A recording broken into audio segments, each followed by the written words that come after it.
we just keep showing off Steve Jackson games. Now, this is a little bit of a rough one because this game is out of print currently. I believe it'll be coming back though, and you can still find it in a couple places on the second print run. But we love this game. It is Revolution. So we really want to focus on our Rants and Review video. It is a game where you're trying to take control of a country, specifically by using either money, blackmail, or force. Kind of like the golden days of politics. Not like that's happening now. In the game, you do get a nice little board that will specifically represent the entirety of the map.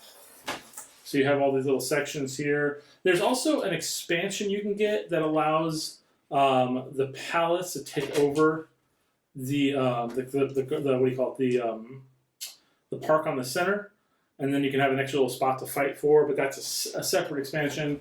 All players get a little guide here, a little block, and I'll talk about that in a second as to why that's important. But also inside the board, you will see it gives little information about like the bidding and the rules and how it plays. The game is not hard to understand, not hard at all. Basically, what you're doing is you have these boards all in front of everybody that hides within the screen that keeps people from being able to see what you're doing, and you are spending your gold, your force, or your blackmail for the purposes of taking over these people. And these people have specialty benefits as well as rewards for taking them over. For instance, the innkeeper, you cannot use blackmail on. You can only use money or force. And his benefit is that if you do win him, if you bid higher than all the other players, you gain 1 blackmail, and you get to place one of your influence tokens into the tavern. So, as you can see here, the tavern has 4 spots.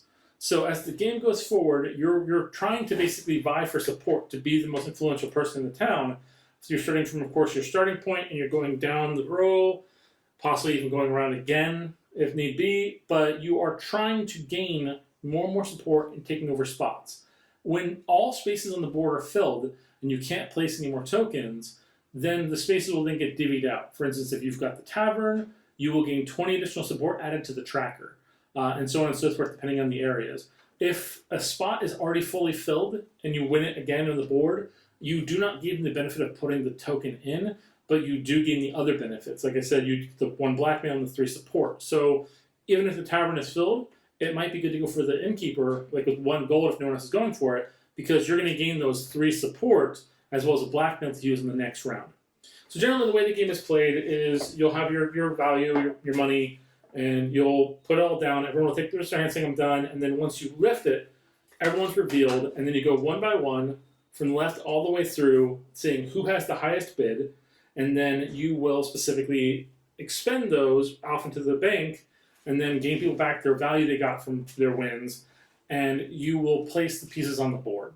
And then it goes to the next round, and so on and so forth, over and over again.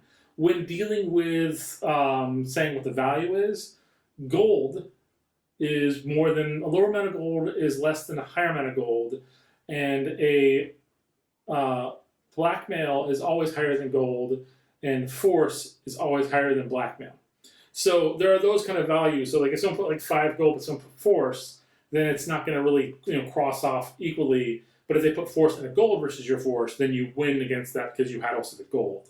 So you can choose what you're placing down. The only time is that when you place the like the little pieces, if they can't be used in that spot, they don't have any value. So there's no point in putting, like for instance, like blackmail on the innkeeper. So it's really kind of fun and fast paced. The pieces that you're putting down on the board for your influence, they're going to be colored little wood blocks. It's really nice. The pieces specifically for the gold and the force and the blackmail are nice little thick cardstock tokens. Really kind of like fun and easy to play.